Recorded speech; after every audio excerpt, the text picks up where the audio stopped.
Innal ladzina amanu wa 'amilus solihati lahum jannatun tajri min tahtihal anhar. Dzalikal fawzul kabir. Baik, ini ada pertanyaan bagus. Masih terkait dengan tauhid. Mengapa ulama salaf membagi tauhid menjadi 3? Mengapa jemaah sekalian? Karena itulah hakikat tauhid. Para ulama ahlus sunnah wal jamaah membagi tauhid menjadi 3 setelah melakukan istiqra'un nusus, penelitian secara menyeluruh terhadap dalil-dalil yang berbicara tentang tauhid. Semua ayat-ayat dan hadis yang berbicara tentang tauhid itu tidak keluar dari 3 macam tauhid. Tidak keluar dari 3 macam tauhid. Sebutkan dalil apa saja dari Al-Quran maupun dari As-Sunnah yang berbicara tentang tauhid, maka tidak akan keluar dari 3 macam tauhid ini. Dan orang yang menolak pembagian ini karena dia belum ngerti. Seandainya dia ngerti, nggak mungkin dia tolak.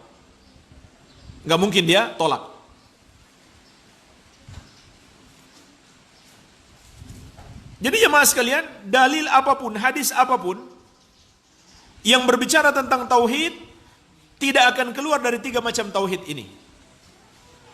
Tauhid rububiyah, uluhiyah, dan al-asma was sifat. Mari kita berikan contoh. Satu ayat, dan satu ayat ini mengandung 3 macam tauhid sekaligus, yaitu surat Maryam ayat ke-65. Rabbus samawati wal ardi wa ma bainahuma fa'budhu wastabir li ibadatihi hal ta'lamu lahu samiyah.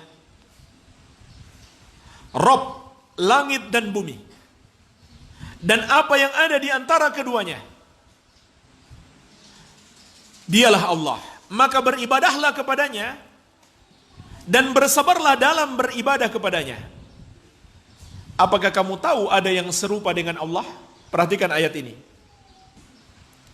Satu ayat berbicara tentang 3 macam tauhid sekaligus. Yang pertama tauhidur rububiyah. Allah berfirman, dialah Allah, Rabb langit dan bumi dan apa yang ada di antara keduanya. Apa artinya Rabb? Pencipta, penguasa, dan pengatur seluruh makhluk.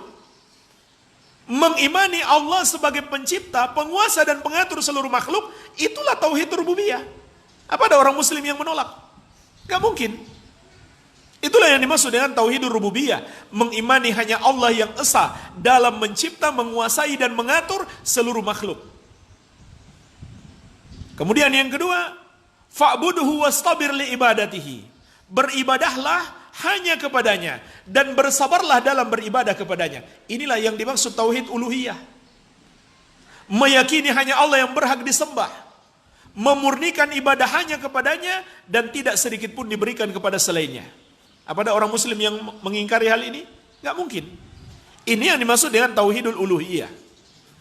Mentauhidkan Allah dalam ibadah. Hal ta'lamu lahu samiyah. Apakah kamu tahu ada yang serupa dengan Allah? Ini bukan pertanyaan untuk minta jawaban. Ini pertanyaan untuk mengingkari bahwasannya tidak ada yang serupa dengan Allah. Inilah tauhidul asma wa sifat. Tidak ada satu makhluk pun yang semisal dengan Allah. Nama-nama Allah maha indah, sifat-sifatnya maha mulia. Tidak sama dengan sifat-sifat makhluk. Ini yang dimaksud tauhidul asma wa sifat. Enggak mungkin ada orang muslim yang menolaknya. Iya.